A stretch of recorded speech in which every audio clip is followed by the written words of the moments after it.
Hello दोस्तों, स्वागत है आपका हमारे चैनल में।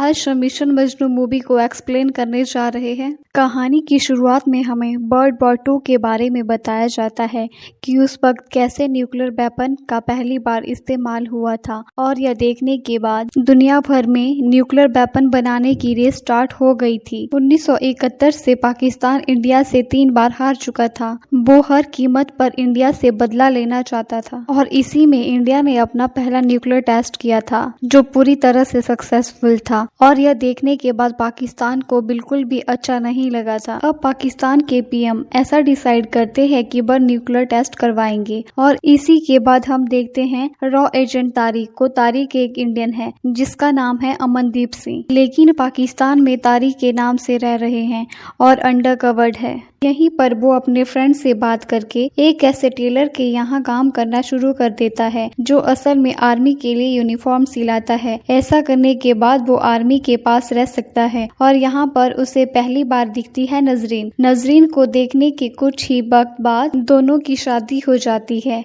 और सीन शिफ्ट होता है इंदिरा गांधी की तरफ। यहाँ पर इंदिरा गांधी से मिलने के लिए रॉ के एक सीनियर ऑफिसर आते हैं जिसका नाम होता है काओ। यहाँ पर काओ ऐसा बताते हैं कि पाकिस्तान न्यूक्लियर टेस्ट करने वाला है, लेकिन हर किसी से छुपा करके, और इसके लिए वो जो चीजों का इस्तेमाल कर रहा है वो सारी इलीगल होगी। और क्योंकि अगर पाकिस्तान न्यूक्लियर टेस्ट कर लेगा तो वो इंडिया के लिए बहुत बड़ा खतरा बन जाएगा। तो यहाँ पर इंदिरा गांधी ऐसा कहती है कि जो भी तुम्हारा एजेंट पाकिस्तान में हो उसे ये बोलो कि कहाँ पर न्यूक्लियर टेस्ट हो रहा है, वो उसी लोकेशन का पता करें। अब ये काम तारिक को दे दिया जाता है। अब सीन शिफ्ट होता है पाकिस्तान के पीएम की तरफ, जहां पर वो इस पूरे टेस्ट को जल्दी से जल्दी खत्म करने के लिए बहुत बड़े पाकिस्तानी साइंटिस्ट को बुलाते हैं। इसका नाम होता है एक्यू खान। एक्यू खान एक खतरनाक साइंटिस्ट है जो रिजल्ट पाने के लिए कुछ भी कर सकते हैं, और पूरे प्रोग्राम को फंड कर रहा होता है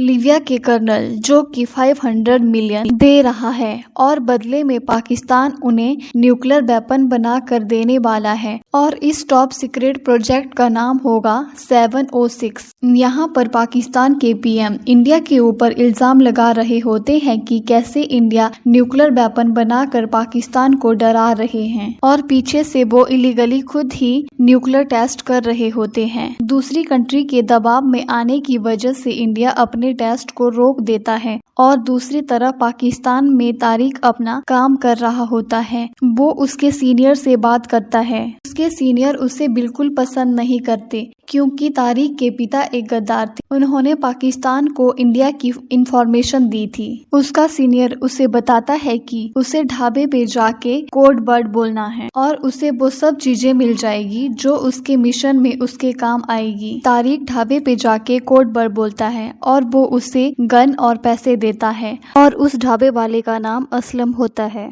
तारिक के बॉस ने असलम से ऐसा भी बोला होता है कि उसे तारिक पर नजर रखनी है।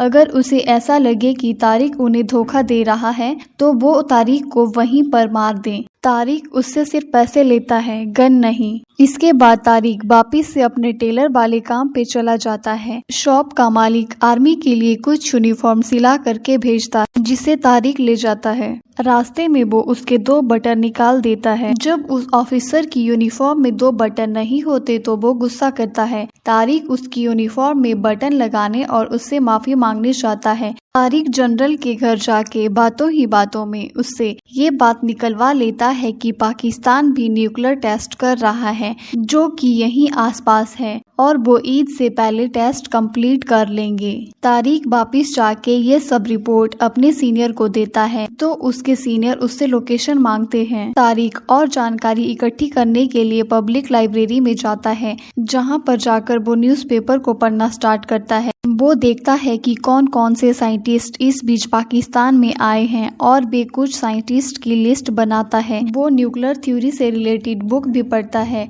उसे समझ आता है कि एक्यू खान कुछ समय पहले पाकिस्तान में आया था वो यहाँ पर न्यूक्लियर टेस्ट करने आया होगा। दूसरी तरफ उसकी वाइफ भी प्रेग्नेंट हो जाती है। एक दिन जब उसकी वाइफ बाथरूम जा रही होती है, इंडियन पॉट और वेस्टर्न पॉट से रिलेटेड कुछ बोलती है और उसी को सुन के तारिक समझ जाता है कि एक्यू खान की वाइफ एक फॉरेनर है, तो हो सकता है कि वो वेस्टर्न पॉट यूज करती हो। तारिक अब यहाँ पर एक ऐसे शॉप पे जाता है जो ऐसे सामान को सेल करता है, लेकिन उसके पास ऐसा कुछ भी नहीं होता है। पर अब जब तारिक उससे ज्यादा पूछता है तो वो उसे बता देता है कि कुछ वक्त पहले उसे ऑर्डर आया था, लेकिन उन्होंने उस पॉट को बाहर से मंगवाया था। तो तारिक उस घर का पता निकाल लेता है और सीधा वहां पर प्लम्बर बन के पहुंच जाता है, लेकिन वो घर बंद हो चुका है। लेकिन उसके साथ के घर में एक बूढ़ी दादी होती है। तारिक प्लम्बर बन के उससे बातें करता है और उससे पता चलता है कि एक्यू खान सुबह सुबह आर्मी की वैन से आता जाता रहता था। उसकी वाइफ और 2 बच्चे थे और वो बच्चे स्कूल जाते थे। तो तारिक दादी के पोते से बात करके स्कूल का पता करता है और स्कूल जाके प्यून को पैसे देकर एडमिशन लिस्ट को देखकर एक्यू खान की फोटो देख लेता है,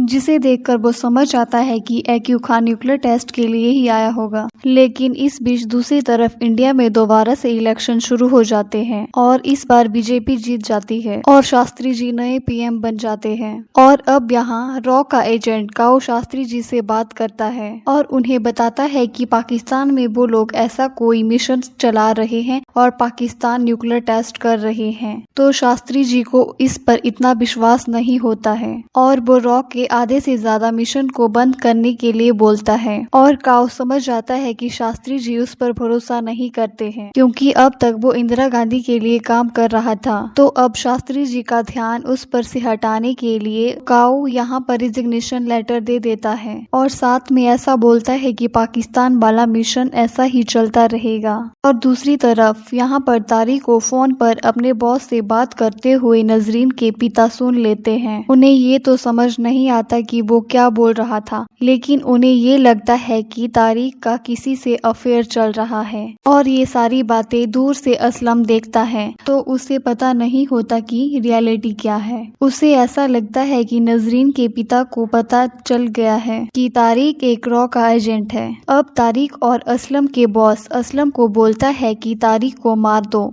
लेकिन यहाँ पर असलम नजरीन के पिता को शूट कर मार देता है ताकि तारिक का सच किसी के सामने ना आए। तो जब तारिक को यह बात पता चलती है तो उसे बहुत गुस्सा आता है, क्योंकि नजरीन के पिता को सच पता नहीं होता है, वो तो कुछ और ही सोच रहे होते हैं। और वो तारिक गुस्से में असलम को मारने चला जाता है। और अब यहाँ रमन सिंह सामने आता है। रमन सिंह 9 साल से पाकिस्तान में मौलवी बन के रह रहा है। वो भी रॉ का एजेंट है। वो यहाँ तारिक को रोक लेता है और कहता है कि अब इस मिशन को हम तीनों को ही मिलकर पूरा करना है। और तारिक यहाँ पर अपने गुस्से को शांत करता है। दूसरी तरफ हम देखते हैं कि पाकिस्तान में दोबारा से मिलिट्री लॉ लागू हुआ है। यहाँ पर जनरल आके पीएम को अरेस्ट कर लेते हैं करप्शन के केस में और पूरा पाकिस्तान मिलिट्री लॉ के हिसाब से चलने लगता है। और वो शास्त्री जी से बात करके भी बोल देते हैं कि पाकिस्तान में कोई न्यूक्लियर टेस्टिंग नहीं होगी, लेकिन फिर भी वो पीछे से न्यूक्लियर टेस्टिंग कर रहे होते हैं। यहाँ पर पाकिस्तान में न्यूक्लियर टेस्टिंग चल रही है, ये बात इजराइल को भी पता होती है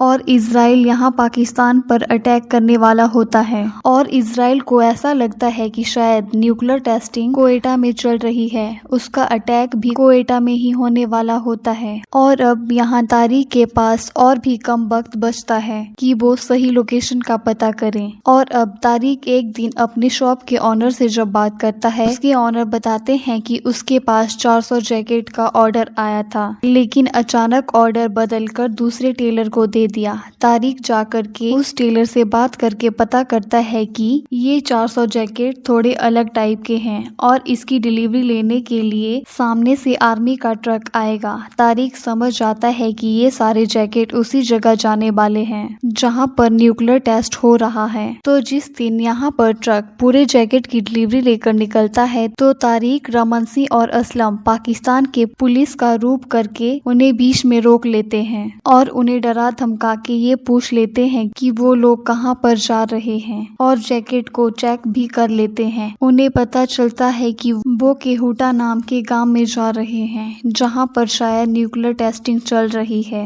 और ये तीनों उस गांव में पहुंच जाते हैं जहां पर उन्हें ये पता चलता है कि पिछले 2 साल पहले यहाँ पर कुछ भी नहीं था और इसी 2 साल में यहाँ पर बहुत ज्यादा आर्मी आ गई और पहाड़ी के पीछे उनका कैंप है। तारिक और असलम उस कैंप को देखने के लिए जाते हैं। यहाँ तारिक पहाड़ी के ऊपर चढ़ के दूसरी तरफ देखते हैं तो वहाँ पर उसे न्यूक्लियर का पूरा बेस मिल जाता है। इससे पहले कि वो फोटो क्लिक करें, आर्मी का आदमी उसे देख लेता है और उसके ऊपर शूट करने लगता है, पर वो यहाँ पर बहाना करके बच जाता है कि वो यहाँ पर अपने बकरे को ढूंढने के लिए आता है और अब यह सारी बात वो अपने सीनियर को बता देता है। अब उसका सीनियर और भी ज्यादा गुस्से में होता है क्योंकि इजराइल 2 दिन बाद अटैक करने वाला होता है। अब उनके पास सिर्फ 2 दिन का ही वक्त है। 2 दिन में अगर उन्हें कोई सबूत नहीं मिला तो इजराइल वहीं पर अटैक करेगा जहां पर उन्हें शक है। जबकि तारिक के अकॉर्डिंग केहूटा में कुछ भी नहीं है। न्यूक्लियर टेस्टिंग केहूटा में चल रही है। तारिक को आइडिया आता है कि अब सबूत पाने के लिए तारिक खुद ही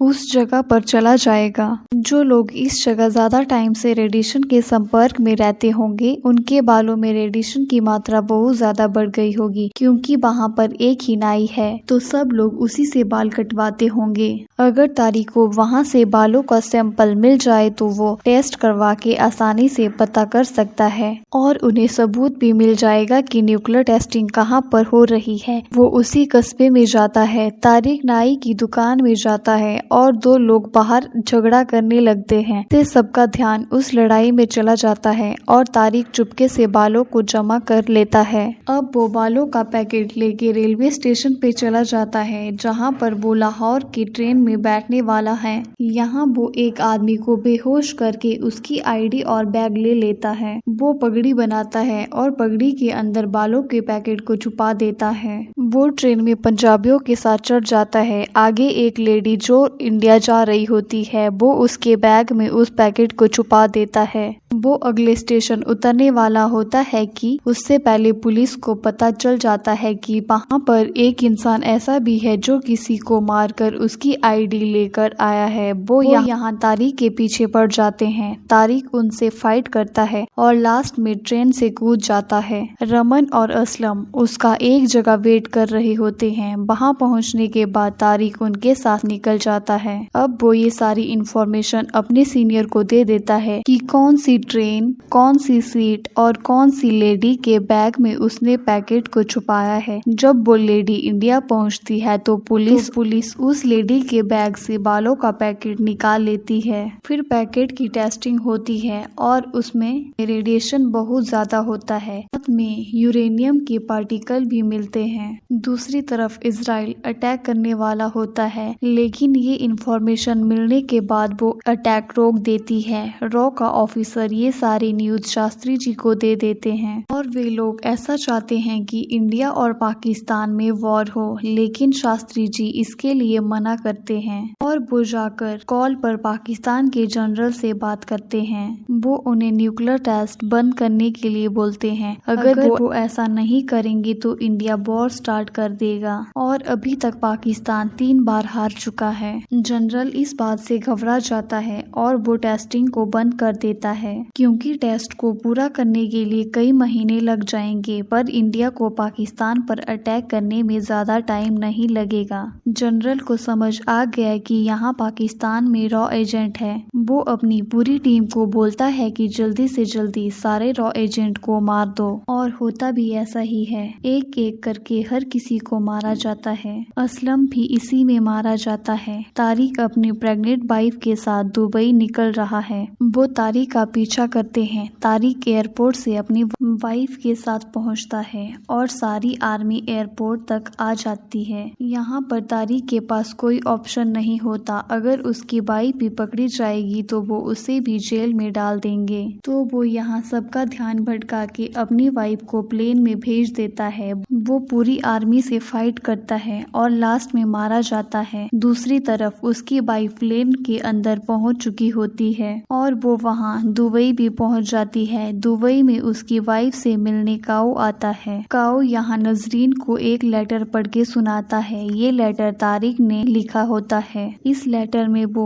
नजरीन को सारी बातें बता देता है कि उसका नाम अमनदीप सिंह है और वो एक इंडियन है। इसके बाद बताया जाता है कि शास्त्री जी की निगरानी में इंडिया ने दूसरा न्यूक्लियर टेस्ट भी सक्सेसफुली कर लिया है। यहीं पर मूवी खत्म हो जाती है। अगर आपको हमारा एक्सप्लेनेशन पसंद आया हो तो वीडियो को लाइक, शेयर, कमेंट और हमारे चैनल को सब्सक्राइब करें।